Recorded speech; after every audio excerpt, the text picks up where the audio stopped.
ಕಟೀಲು ಶ್ರೀ ದುರ್ಗಾ ಪರಮೇಶ್ವರಿ ದೇವಸ್ಥಾನದ 6 ದಶಾವತಾರ ಯಕ್ಷಗಾನ ಮೇಳದ ತಿರುಗಾಟಕ್ಕೆ ದೇವಳದ ಅಂಗಣದಲ್ಲಿ 6 ಮೇಳದ ಕಲಾವಿದರಿಗೆ ಕಟೀಲು ಶ್ರೀದೇವಿಯ ಗರ್ಭಗುಡಿಯ ಮುಂದೆ ಗೆಜ್ಜೆಗಳನ್ನು ನೀಡುವ ಮೂಲಕ ಮುಲ್ಕಿ ವರ್ಷದ ಯಕ್ಷಗಾನಕ್ಕೆ ಚಾಲನೆ ನೀಡಲಾಯಿತು. ಕಲಾವಿದರು ಗೆಜ್ಜೆ ಕಟ್ಟುವ ಸಂಪ್ರದಾಯ ನಡೆಸಿದ್ರು. ದೇವಳದ ಪ್ರಮುಖರು, ಅರ್ಚಕರು, ಗ್ರಾಮಸ್ಥರ ಹಾಗೂ ಯಕ್ಷಾಭಿಮಾನಿಗಳ ಸಮ್ಮುಖದಲ್ಲಿ ಪ್ರಥಮ ಸೇವೆಯಾಟವು ದೇವಳದ ರಥಬೀದಿಯಲ್ಲಿ ನಡೆಯಿತು. ದೇವಳದ ಪ್ರಧಾನ ಅರ್ಚಕ ಅನಂತ ಪದ್ಮನಾಭ ಶರಣ ಕಲಾವಿದರಿಗೆ ಗೆಜ್ಜೆ ಹಸ್ತಾಂತರಿಸಿದರು. ಈ ಸಂದರ್ಭ ಮುಕ್ತೇಶ್ವರ ವಾಸುದೇವ ಶರಣ, ಸನತ್ ಕುಮಾರ್ ಶೆಟ್ಟಿ ಕೊಡತ್ತೂರು ಗುತ್ತು, ಲಕ್ಷ್ಮೀನಾರಾಯಣ ಶರಣ, ವೆಂಕಟರಮಣ ಶರಣ, ಕಮಲಾದೇವಿ ಪ್ರಸಾದ್ ಅಶರಣ, ಹರಿನಾರಾಯಣ ದಾಸ ಶರಣ, ವೇದವ್ಯಾಸ್ತಂತ್ರಿ, ಮೇಳದ ಸಂಚಾಲಕ ದೇವಪ್ರಸಾದ್ ಶೆಟ್ಟಿ ಮತ್ತಿತರರು ಉಪಸ್ಥಿತರಿದ್ದರು. ಹಲವಾರು ಗಣ್ಯರು ಭೇಟಿ ನೀಡಿ ಮೇಳದ ತಿರುಗಾಟಕ್ಕೆ ಶುಭ ಹಾರೈಸಿದರು.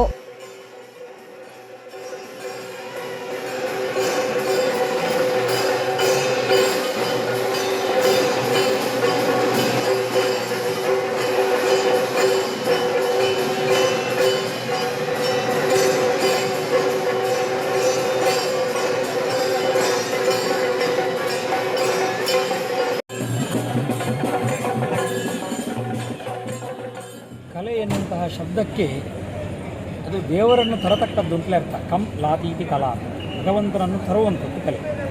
ಹಾಗಾಗಿ ಸಾಹಿತ್ಯಶಾಸ್ತ್ರಜ್ಞರು ಹೇಳುವಾಗ ಚತುರ್ವರ್ಗ ಫಲಪ್ರಾಪ್ತಿ ಸುಖಾದ ಅಲ್ಪಧಿಯಾಮಪಿ ಕಾವ್ಯಾದೇವ ಯತಸ್ತೇನ ಅಂತ.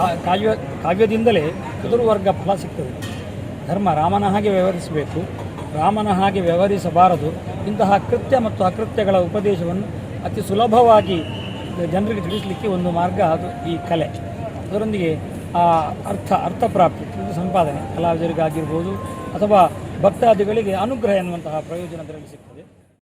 ನಾನು ಬೆಳಿಗ್ಗೆ ಬೊಂಬೆಯಲ್ಲಿ ಇದ್ದರೂ ಕೂಡ ಬೆಳಿಗ್ಗೆ 7 ಗಂಟೆ ಎದ್ದು ಯಕ್ಷಗಾನ ಹಾಕಿ ಚಾಲು ಮಾಡೋದು. ಮತ್ತು ಒಟ್ಟಿಗೆ 11 ಗಂಟೆ ಹೋಗೋ ತನಕ ಯಕ್ಷಗಾನ ಮನೆ ನಿರಂತರ ಡೈಲಿ ಚಾಲೇ ಇರ್ತದೆ.